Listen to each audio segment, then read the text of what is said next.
Le siège de l'arrondissement central de Malanville a connu ce dimanche 2 juin 2024 une importante mobilisation. Hommes et femmes, acteurs politiques, ceux de la société civile ainsi que des sages religieux ont répondu à l'appel des membres et cadres du gouvernement. C'est dans le cadre de la tournée gouvernementale de reddition de comptes, étape de Malanville. Car tant de réalisations, tant de silence, il fallait faire ce déplacement pour que la population puisse savoir aujourd'hui qu'est-ce qui est fait, qu'est-ce qui reste à faire et de quoi avons-nous besoin. Au pupitre, en face des populations, députés, autorités communales et départementales, chaque acteur est passé laisser son message. Qui pour féliciter et encourager le gouvernement du président Patrice Talon, qui pour formuler des doléances à l'endroit de l'exécutif. Je voudrais dire merci, un grand merci au président de la République, Patrice Talon, à tout son gouvernement et à tout l'ensemble du système mis en place depuis 2016. Je voudrais ici et maintenant reconnaître donc les efforts qui ont été faits depuis 2016 pour l'ensemble de notre pays en général et en particulier pour la commune de Malanville dont j'ai la charge depuis 2020. Pour témoigner ici et maintenant que les grandes réalisations, vous reviendrez certainement là-dessus, mais nous avons la fierté d'annoncer qu'avec le stade omnisport que nous avons, nous arrivons à occuper utilement notre jeunesse. Nous avons aujourd'hui comme projet d'actualité la réhabilitation de la route Boriboué qui va jusqu'au fleuve Niger. Mais je voudrais aussi qu'on le mette sous le terroir, le projet de revitalisation du périmètre risicole de Malanville, qui mobilise actuellement tous les membres du gouvernement jusqu'à un haut niveau, avec les investissements colossaux qu'on annonce. Une forte délégation gouvernementale emmenée par au moins 2 ministres d'État, plus le ministre de l'Agriculture, était ici il y a quelques semaines. Et vous connaissez déjà l'impact que cela peut avoir sur notre développement, sur Malanville, sur le département et même de la sous-région pour ce qui concerne la production du riz. Et des différentes interventions se dégage une constante. La préoccupation liée à la rouverture de la frontière terrestre entre le Bénin et le Niger. Occasion pour le parlementaire Nassirou Arifari Bako, député du parti Bloc républicain, de porter la voix des populations. Lesquels cela était arrivé. Que notre pays n'a pas agi en tant qu'État individuel. C'est un acte posé en tant qu'État appartenant à une communauté.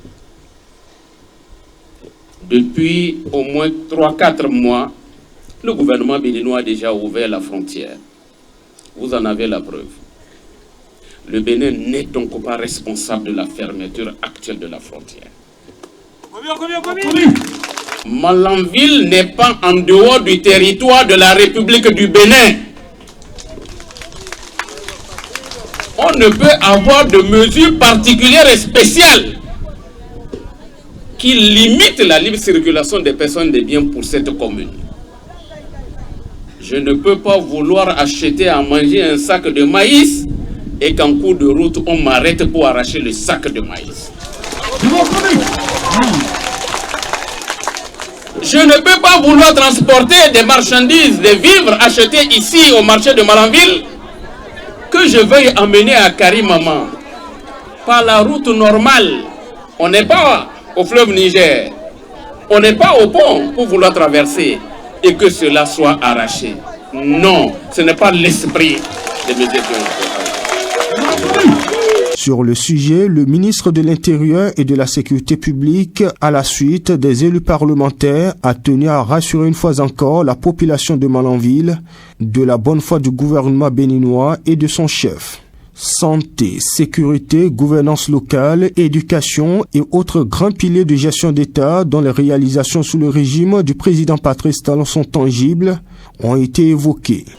Je suis très heureux de constater que vous êtes arrivés très nombreux. Je vais essayer de faire le point, pas de manière exhaustive, mais je vais quand même vous rappeler les points essentiels. Ministère par ministère, en commençant d'abord par les ministères dont les actions impactent directement la vie des populations. Et au premier chef, je veux commencer par le ministère de la Santé. Si vous vous souvenez bien, jusqu'en 2016, dans le secteur de la santé, c'était une anarchie totale. Anarchie par rapport à l'installation des centres de santé privés, anarchie par rapport au fonctionnement des services publics, anarchie aussi par rapport à la circulation des produits de très très mauvaise qualité. Avant 2016, dans ce pays, n'importe qui pouvait se permettre d'ouvrir une clinique privée.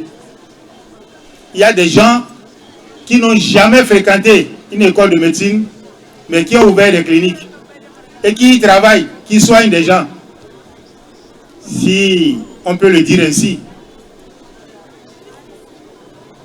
Et la conséquence, c'est la complication des maladies et enfin la mort.